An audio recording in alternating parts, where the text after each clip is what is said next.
में पढ़ाई की थी, इंडियन पब्लिक स्कूल जो भवननाथ में पढ़ता है, उसमें 8 तक इसकी फर्स्ट रैंक आई है। बदमाशी में भी सबसे आगे है, बदमाशी बहुत करता है। रैंक अच्छी आ रही इसलिए बदमाशी जाएगा। एकदम एकदम मुझे बहुत अच्छा लग रहा है। आज मैं इस मुकाम पे अपने स्कूल वाले जो सर हैं उन लोगों की वजह से और अपनी कोचिंग वाले जो मेरे सर हैं सभी ने मुझे सपोर्ट किया है और मेरी पढ़ाई में जो है मदद करी है। मैं उन लोगों का धन्यवाद करना चाहूँगी। और इस महफिल में आकर के प्रीत लगा कर के देखो, दुख ही दुख है जीवन में तो।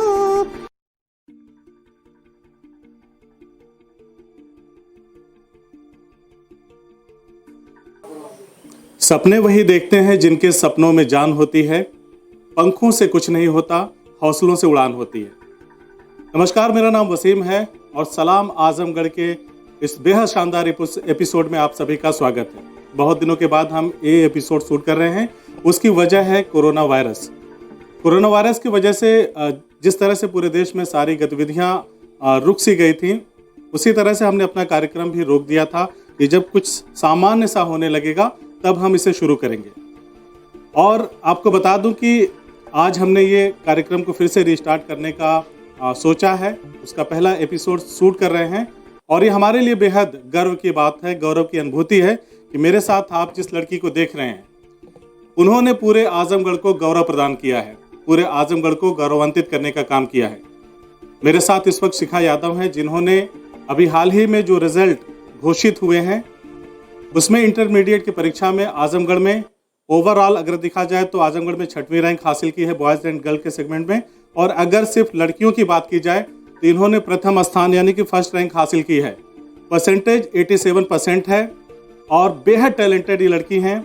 शिखा यादव इनका नाम है और आज हमारे लिए एक बेहद ख़ास मौका है। हम इनके यहाँ आए, इनके घर पे इस वक्त मौजूद हैं और शिखा से हम ढेर सारी बातें करेंगे।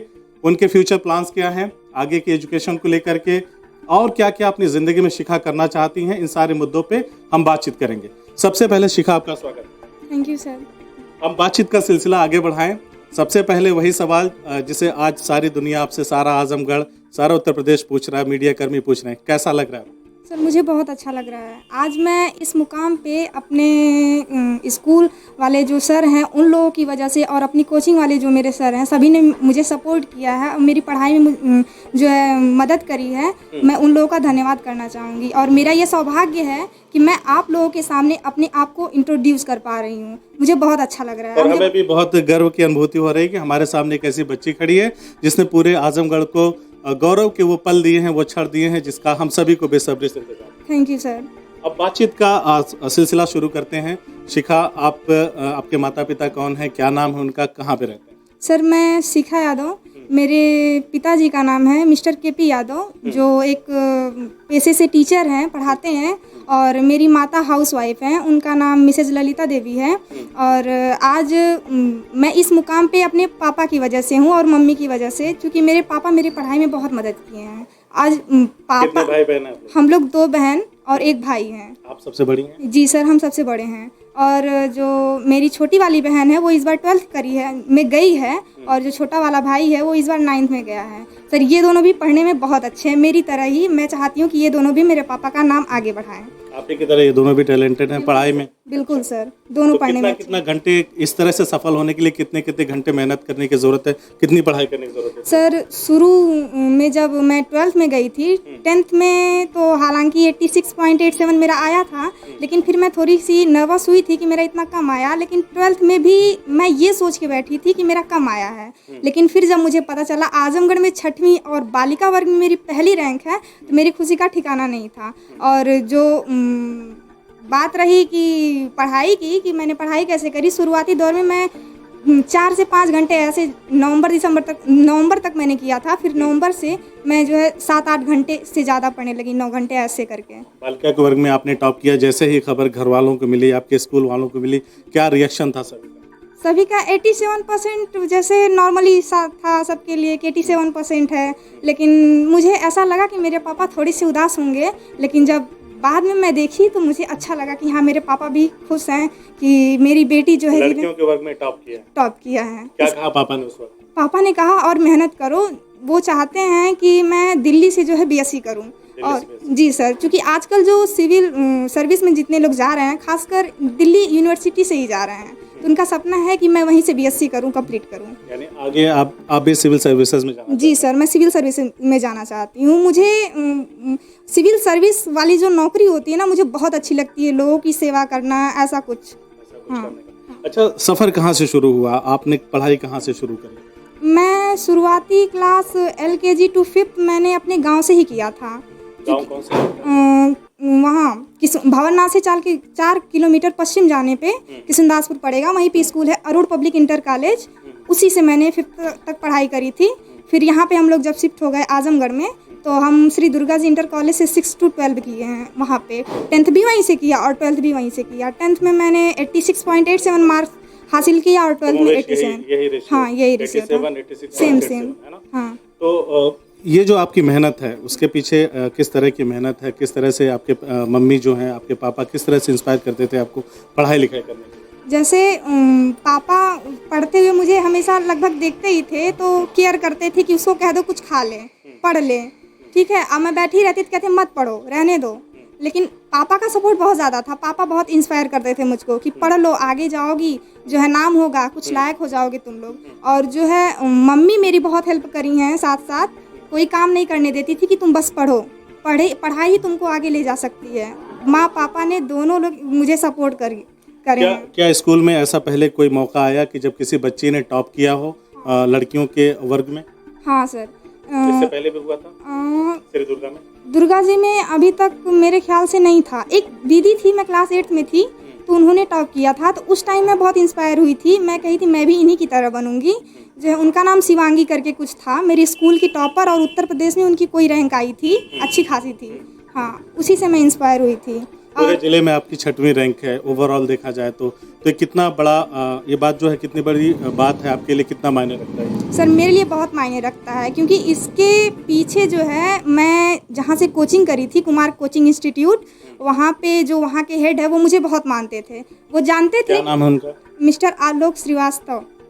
और साथ ही में मिस्टर RJ चौधरी सर हैं, वो हेड भी हैं वहाँ के, और जो है इंग्लिश भी पढ़ाते हैं। उनकी इंग्लिश बहुत अच्छी है। और साथ में KP सर यानी कि मेरे पापा हैं, वो पढ़ाते हैं, केमिस्ट्री भी बहुत अच्छी पढ़ाते हैं। और MKS सर से मैंने फिजिक्स पढ़ी थी, उनकी फिजिक्स भी बहुत अच्छी है। हालांकि वहाँ श्रेय जो है मेरी कोचिंग वालों को और मेरी स्कूल वालों को जाता है कि उन्होंने मुझे मेरी पढ़ाई में मदद किया। यानी पूरा माहौल था एक पढ़ाई लिखाई का, चारों तरफ आपके स्कूल में भी अच्छा एक एटमॉस्फेयर था पढ़ाई को लेकर के, और कोचिंग क्लासेस में और घर में तो था ही। हाँ, एकदम पूरा। ये सारी चीज़ें आपको आगे बढ़ाने में आपके लिए मददगार साबित हुई। जी सर। अच्छा, मुझे ये बताइए कि ये तो हमने देखा शिखा यादव जो पढ़ाकू, पढ़ने में तेज, हर जगह टॉप आने के लिए लालायित, फाइट करने के लिए तैयार, ये वो शिखा का और भी कोई रूप है खेलने कूदने में, गाना वाना गाने में? सर, गाना गाना मुझे अच्छा लगता है। हालांकि मैं जब पढ़ती हूँ 2 घंटे 3 घंटे, तो इस बीच में मैं 10-15 मिनट ऐसे उठ के गाना वाना सुन लेती हूँ, तो अच्छा लगता है। गाना सिर्फ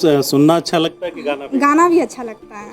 हो जाए 2 लाइन, आपकी सक्सेस का मौका भी है और आप गाते भी हैं, तो 2 लाइन हो जाए सर। ऐसे मुझे भक्ति आ रहा है। कोई भी। श्री राम जय जय राम, बोलो श्री राम जय जय राम। श्री राम जय जय राम, बोलो श्री राम जय जय राम। इस महफिल में आकर के प्रीत लगा कर के देखो, दुख ही दुख है जीवन में, तो इसको गा कर के देखो। बन जाएंगे बिगड़े काम, बन जाएंगे बिगड़े काम, बोलो श्री राम जय जय राम। बेहद शानदार, बेहद शानदार। आपने देखा कि शिखा जिस तरह से पढ़ने में तेज हैं, उतनी ही सुरीली उनकी आवाज़ है, कहीं से नहीं लगा कि कोई एक मजी हुई कलाकार जो सिंगर होते हैं जिस तरह से वो गाना गाती हैं उसी तरह से इनकी आवाज़ है और बेहद अगर शायद आप इस दिशा में भी काम करें तो अच्छा रिजल्ट हो सकता है। अच्छा मुझे ये बताइए कि आप 2 बहनें एक भाई, बदमाशी कौन सबसे ज़्यादा करता है? बदमाशी भाई सबसे वो है।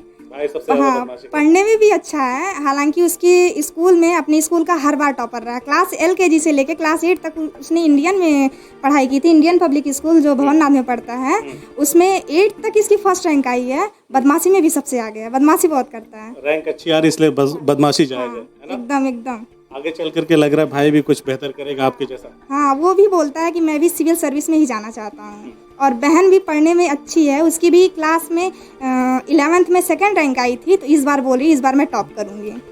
आपके गुरुजन भी यहाँ हैं, हम उनसे बात करेंगे, लेकिन एक सवाल है मेरा आपसे कि आगे जो भविष्य में आपने बताया, जैसे बातचीत करने के दौरान हमें पता चला कि आप सिविल सर्विसेज में जाना चाहती हैं, लोगों की मदद करना चाहती हैं, सहायता करना चाहती हैं, उसके लिए बड़ी मेहनत करनी होगी, तो किस तरह की तैयारियाँ होंगी? सर अभी तो मैं फ़िलहाल मैं BSc करना चाहती हूँ। मैं BSc करने के बाद दिल्ली से? हाँ, दिल्ली से BSc करूँगी। अब BSc करते करते ही मैं जो है SSC की भी तैयारी करूँगी।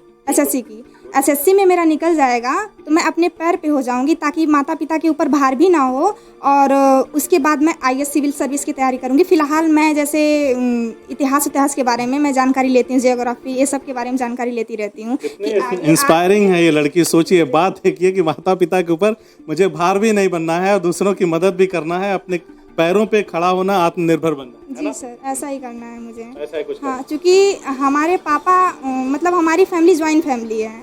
हमारे पापा 4 भाई हैं, तो जो चाचा वाचा के सभी बच्चे हैं हमारे पापा ही यहीं पे साथ में सभी लोग रहते हैं और सबको पढ़ाते हैं पापा अकेले। तो भार बहुत ज़्यादा है, तो मैं ये नहीं चाहती हूँ कि मैं कुछ लायक बन जाऊँ, उसके बाद फिर मेरा जो सपना है, मेरे पापा का सपना है, वो मैं पूरा करूँ। बेटा एक सवाल और है मेरा आपसे। आप बातें बहुत अच्छी कर रही हो, आप लड़की हो। बेसिकली हमारे समाज में लड़कियों को ज़्यादातर ये कहा जाता है कि बस ज़रूरत भर का पढ़ लो, बाकी काम काज सीख लो, घर पे घरेलू काम सीखी रहोगे, आगे आने वाली ज़िंदगी में तुम्हें उसका फ़ायदा होगा। पढ़ने से एक तरीके से रोका जाता है। तो बहुत सारी लड़कियां होंगी, लाखों लोग आपके इस इंटरव्यू को देखेंगे, बहुत सारी ऐसी बच्चियां जिनको रोका टोका जाता है, तो उनके लिए क्या मैसेज होगा, उनके गार्जियन के लिए क्या मैसेज होगा, ताकि वो भी आपके जैसा बने, आपके जैसा आगे बढ़ करके आजमगढ़ का नाम रोशन करें और कुछ बेहतर करें अपनी ज़िंदगी? सर मैं उनको यही संदेश देना चाहती हूँ कि जो माँ बाप लड़कियों को सोचते हैं कम पढ़ें, ऐसा नहीं है कि लड़कियाँ लड़कों से जो है कम हैं। लड़कियां लड़कों से भी आगे निकल सकती हैं, क्योंकि आज का दौर है लड़कियां ही आगे निकल रही हैं। क्योंकि कोई भी लड़की अपने पिता के ऊपर भार नहीं बनना चाहती कि मेरे पापा को ऐसा लगे कि मैं उनके ऊपर भार हूँ जो है। अब मैं उनको यही संदेश देना चाहती हूँ कि अगर आप लड़की को पढ़ाओगे तो वो एक न एक दिन आपका नाम रोशन ज़रूर करेगी। ऐसा नहीं है कि लड़के ही नाम रोशन कर सकते हैं, लड़कियाँ भी कर सकती हैं। हम लोगों के पास भी वो जज्बा है, वो जुनून है कि हम अपने पापा के सपने को पूरा कर सकें। हालांकि कुछ लड़के हैं जो पापा का नाम रोशन करते हैं, लेकिन लड़कियाँ भी कर सकती हैं। जैसा आज आपकी बात में बार बार पापा का जिक्र आ रहा है, मम्मी का थोड़ा कम आ रहा है। सर नहीं, मम्मी भी है साथ में। हालांकि पापा जो मेरे एक टीचर हैं, मुझे एज ए स्टूडेंट की तरह जैसे सपोर्ट करते हैं, आज तक मुझे बताते आए हैं, तो पापा ज़्यादा मुझे इंस्पायर करते हैं अपनी बातों से। पापा is the first hero in my life. ये होता है बच्चियों के लिए। माँ बाप जो हैं, स्पेशली अगर मैं पिता की बात करूं तो बच्चियां अपने पिता को अपना रोल मॉडल मानती हैं और पापा के बड़े करीब होती हैं बच्चियां। अब हम चाहेंगे कि हम शिखा यादव के जो टीचर्स हैं जिन्होंने उनको पढ़ाया है, उनको भी बुला लें और उनसे कुछ बातचीत कर लें। तो मौका पाके हमने बुला लिया है। शिखा के पापा हैं मेरी दाहिनी तरफ, टीचर हैं उनके केमिस्ट्री के। और जो कुमार कोचिंग की बात की गई है, वहाँ पे मुझे बताया गया है कि अगर किसी ने केपी सर की केमिस्ट्री नहीं पढ़ी तो उसकी केमिस्ट्री खराब हो जाएगी, मीन्स तब तक वो पूरा नहीं हो पाएगा, इस तरह की बातें हैं। और शिखा ने टॉप किया है बालिका के वर्ग में। आप उनके पिता हैं और साथ में उनके टीचर हैं। तो सर क्या लग रहा है, कैसे लग रहा है आपको? शिखा ने जो किया है उसको किस तरह से शब्दों में अगर बयान करना हो तो कैसे? सर बहुत अच्छा लग रहा है। इसका तो 90 से ऊपर होना चाहिए था, लेकिन लेकिन हिंदी शिखा ने बताया पापा संतुष्ट नहीं, वो सही है। हिंदी इंग्लिश के नंबर जो है, अब हिंदी इंग्लिश में क्या है कि यूपी बोर्ड में जो कापी लोग चेक करते हैं ना, जैसे कोई क्वेश्चन 10 नंबर का है, तब उनके मर्जी पे है, 10 में 10 दे दें, 10 में 6 दे दें, कोई कहने वाला नहीं। इंग्लिश लिटरेचर है, बच्चा उनके मर्जी पे है। आजकल तो यूपी बोर्ड में पैसे भी कम पड़ते हैं, कई उसमें जो है बहुत सारे ऐसी कापियाँ मिली हैं, उसमें नोट रहते हैं कि हमने नहीं किया था। उनके मर्जी पे है वो कितना दे देंगे। नहीं तो इसको अगर जैसे इसका 87% है, अगर ये वाराणसी में होती तो इसकी फर्स्ट रैंक होती, वाराणसी में फर्स्ट रैंक होती। अभी अम्बेडकर नगर में इसकी फर्स्ट रैंक होती। इस साल यूपी बोर्ड की मेरिट भी कम गई है। हर साल बहुत बच्चे 90 से अबव जाते थे, इस साल तो 90 पर बहुत कम बच्चे मिल रहे हैं, 90 से बिलो मिल रहे हैं। अगर इसका अदर डिस्ट्रिक्ट कोई होता, जैसे अभी मऊ में होती तो इसकी फर्स्ट रैंक होती। मऊ में जो 86% का बच्चा फर्स्ट रैंक पाया है, वाराणसी में 86 का बच्चा फर्स्ट रैंक पाया है। तो अब ये कुछ लिटरेचर के सब्जेक्ट ऐसे हैं जहाँ पे इसके कुछ नंबर मिले होते हैं तो 90+ होते हैं। चलिए, फिर भी पूरे जिले में गर्ल्स वाले में इन्होंने टॉप किया है और हम सभी के लिए गौरव की बात है। शिखा बता रही थी कि बीएससी करेंगी, आगे जाकर के दिल्ली से फिर सिविल सर्विसेज में जाना है, तो किस तरह से आप इनका सपोर्ट करेंगे आगे, और इनके आगे आने वाले जीवन में किस तरह की आपकी जो सुझाव होंगे, कैसे होंगे ताकि ये जो चाहती हूँ अपने सपने को पूरा करें? सर, हर फैमिली का डेवलपमेंट एजुकेशन से ही है। मैं तो जानता हूँ जितना घर में हो पैसा, सब रुपया एजुकेशन में लगाना चाहिए, क्योंकि एक मैन का डेवलपमेंट एजुकेशन से ही होना है। तो जिसका सब कुछ सही होने के बाद सब रिटर्न भी हो जाता सब रिटर्न भी हो जाता है। ये तो एक फिक्स्ड है, एनएससी है, एक कह लिया जाए तो एक एनएससी है। हम बहुत कुछ रख के क्या करेंगे जब बच्चे नालायक हो जाएंगे। बिटिया के लिए दांव पे लगाने के लिए तैयार, बिल्कुल सब कुछ। हमारे भी दुआएं हैं कि बिटिया कुछ वहाँ से बन के निकले। टीचर हैं उनके, हमारे साथ बातचीत कर लेते हैं। सर, कौन सा सब्जेक्ट आपने पढ़ा है? इंग्लिश हमने पढ़ाया है। इंग्लिश पढ़ाया आपने, तो इंग्लिश में कितना नंबर है शिखा का? 85 मार्क्स है इंग्लिश तो में। कैसा लग रहा है? पूरे जिले में हम टॉप लोग किया तो है। बहुत इस बात का बड़ा फक्र है, क्योंकि इनका अचीवमेंट जो है, उस अचीवमेंट से हम लोग बहुत ही खुश हैं और ये बता नहीं सकते कि क्या खुशियाँ हम लोगों को मिली हैं। तो हमारी ये सुझाव है शिखा को, या जो भी इंफॉर्मेशन या जो इनको हम अपनी तरफ से एडवाइस देते हैं कि ये भविष्य में इस अचीवमेंट को कंटिन्यू जारी रखें और जीवन की जो खुशियाँ हैं या जीवन के जो वह पहलू या लक्ष्य इन्होंने बनाया है, उस लक्ष्य को पाने के लिए अपना डिवोशन दें, अपने लेबर और मेहनत को जारी रखें, जिससे कि इनके जीवन का जो सपना है वह सफल हो जाए। क्योंकि education is the base of life. Without education life is nothing. Education makes a man perfect. If she wants to achieve her goal and career, she will try her best to complete his charm, to complete his future, to complete his dream. So I pray to God that she will get her achievement with labor, confidence and devotion. जहाँ पे ऐसे शिक्षक हों और ऐसे विद्यार्थी हों तो कोई भी सपना मुझे नहीं लगता कि अधूरा रहेगा। जब तारीफ मुंह पे होती है, कुछ कहते हैं लोग बिगड़ जाते हैं, लेकिन हम चाहेंगे आप इसे चुनौती के तौर पे लें। एकदम सर, है ना? क्योंकि जितनी तारीफें होंगी उसको चुनौती के तौर पे लेना, तभी जीवन में बेहतर कर पाएंगे। अब इससे बेहतर मैं आगे करना चाहूँगी सर। आज मुझे सुन के ऐसा लग रहा है कि आज मैं बहुत खुश हूँ। आज का दिन मेरे लिए बहुत ही स्पेशल है कि आज मेरी कोचिंग के सर भी यहाँ पे उपस्थित हैं और मेरे पापा भी उपस्थित हैं। सभी लोग यही चाहते हैं कि मैं आगे इससे भी अच्छा करूँ। मैं ये प्रॉमिस करती हूँ कि मैं आगे भी इससे भी अच्छा करना चाहूँगी, इससे भी अच्छा करूँगी। तो सुना आपने, हमने बात किया शिखा यादव से, और आज फिर हमने अपने कार्यक्रम सलाम आजमगढ़ को एक नई शुरुआत दी है और एक ऐसे शख्सियत के साथ, शख्सियत ही कहूँगा क्योंकि आज पूरा आजमगढ़ आपको प्यार दे रहा है, आशीर्वाद दे रहा है, दुआएं दे रहा है। उनके साथ हमने शुरू किया है, इसको दोबारा रिस्टार्ट किया है और आजमगढ़ की उन तमाम हस्तियों को आपके सामने लाते रहेंगे, उनसे रूबरू कराते रहेंगे जिनके करने से आजमगढ़ का मान बढ़ता हो, सम्मान बढ़ता हो, आजमगढ़ की ख्याति दूर दूर तक फैलती हो। ऐसे तमाम लोगों को आपके सामने लाते रहेंगे। और शिखा की जो जर्नी है, जो शुरुआत है, शिखा सिविल सर्विसेज में जाना चाहती हैं, तो चाहेंगे कि जो लोग भी ये खबर, ये इंटरव्यू देख रहे हैं, वो दिल खोल करके शिखा को दुआएं दें ताकि शिखा अपनी मंजिल की तरफ एक एक कदम आगे बढ़ाते हुए अपनी मंजिल को हासिल कर सके। हमसे बातचीत करने के लिए आप सभी का बहुत बहुत शुक्रिया। Thank you sir.